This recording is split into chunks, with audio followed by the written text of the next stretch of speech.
Welcome to Soulful Jewish Living, Mindful Practices for Every Day with me, Josh Feigelson. Our hope is that each episode of this podcast will help you reflect and slow down a little bit. And if we're doing it right, you'll walk away with some simple practices to help you develop a little more awareness, a little greater calm, and maybe a little deeper connection to the amazing tradition we call Jewish life. I'm grateful you're here, and I hope you benefit from our time together. I had a bit of a traumatic moment earlier this summer. My mom finally sold the house I grew up in, the house she had lived in for nearly 50 years. 1258 Crosby Crescent in Ann Arbor was home for me and my brothers for as long as we could remember. Someplace we knew with our eyes closed, by smell and sound and touch. It was a place of many memories, meals and holidays, scout meetings and music practice, Sunday chores, and jokes we knew so well we could tell them simply by reciting their punchlines. Even though by this point we each have our own homes and our own families, it's still a big moment. Home as we knew it isn't the same. In my day job as president and CEO at the Institute for Jewish Spirituality, a lot of my conversations start with the question, what do you mean by spirituality anyway? The answer I've settled on is pretty simple. Spirituality is our capacity to feel at home in the universe. When we feel deeply at home in a place, a relationship, a community, a ritual, a text, our bodies, in my experience, those can be some of our most spiritual moments. When we seek to develop our spirituality or engage in spiritual practice, we're aiming to feel more deeply at home in our lives, in the order of things. Feeling at home doesn't only mean feeling good, however.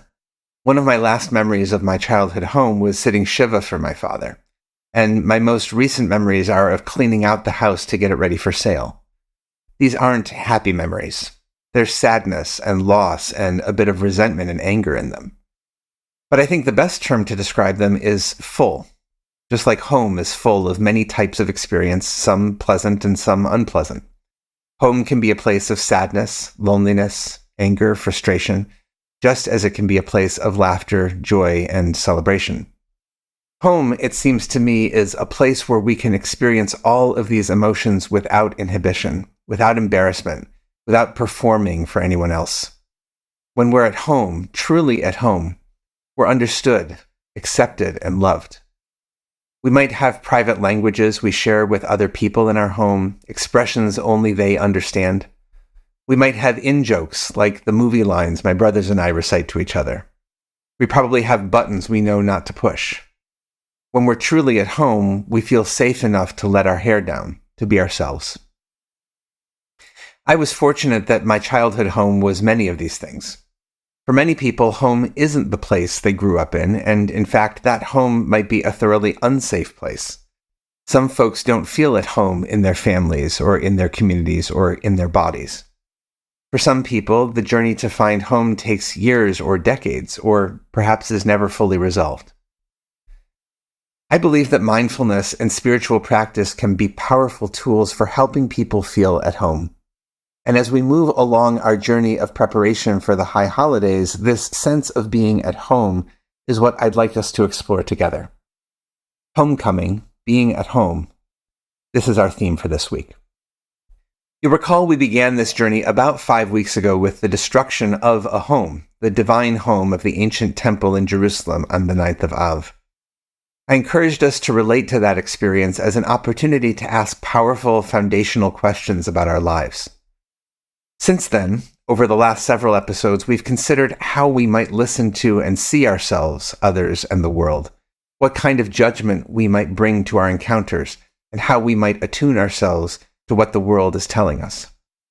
This week, I'd like to invite us to explore what it might be like to feel more fully at home in our lives, to feel a little more like we're at home in the world.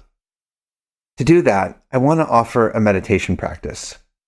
If you can do it now, that's great.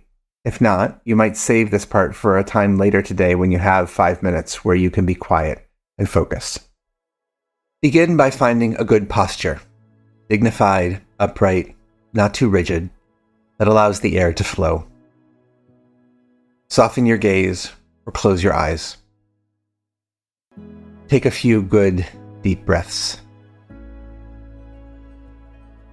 With each breath, see if you can allow yourself to arrive a little more. Allow your body to relax. Feel the support of whatever is beneath you, a chair, the floor, your legs and feet, the solid earth. Notice how your body holds you up. You might even be aware already of how many forces are involved in supporting you. And you might want to say thank you to your feet. Thank you, legs. Thank you, sit bones. Thank you, body. And thank you, chair. Thank you, floor. Thank you, gravity. Thank you, plant world, for this air I'm breathing. Thank you, earth, for being a home. All of these things and forces are part of a larger unity, a oneness of creation, a world that can sometimes feel so huge and overwhelming, it can sometimes leave us feeling like we don't have a place in it. But here, right now, you might tap into a feeling of closeness and connection. You and I, and everyone listening, we're all a part of this creation, all connected to it. Each and every one of us has a place here. You have a place here. This is a place you belong. This world, this creation, this universe, this is your home. This is our home. This body, this breath, you can be at home right here, right now. Whatever is swirling outside, whatever else is going on in this moment, you can find a refuge, an ark in the storm, and you can be at home.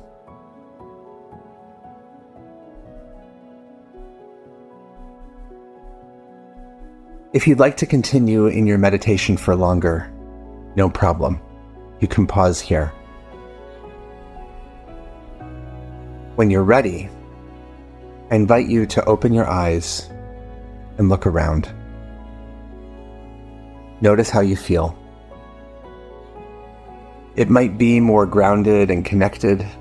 It might be a little more relaxed and focused. It might be something else, and that's okay. As I say so often on this show, there's no right way to feel. You are doing it right just by being here. Whatever your experience, though, I hope you'll write and tell us about it. Blessings for the journey. I hope you'll join us next time.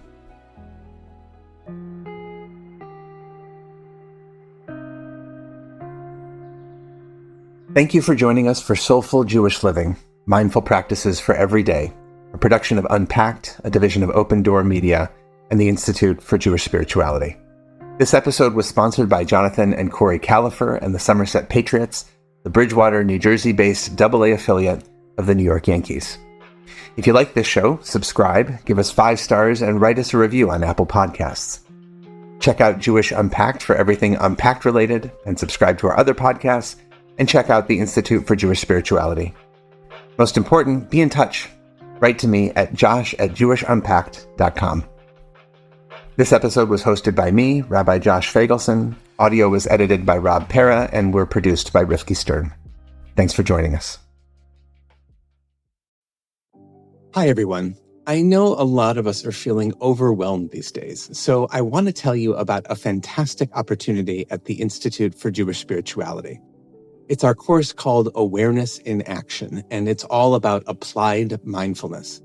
Awareness in Action will help you be the best version of yourself. Calm, loving, wise, humble, courageous. This is our most popular course at IJS, and it's only being taught this spring. Register for Awareness in Action by April 9th at jewishspirituality.org. Thanks.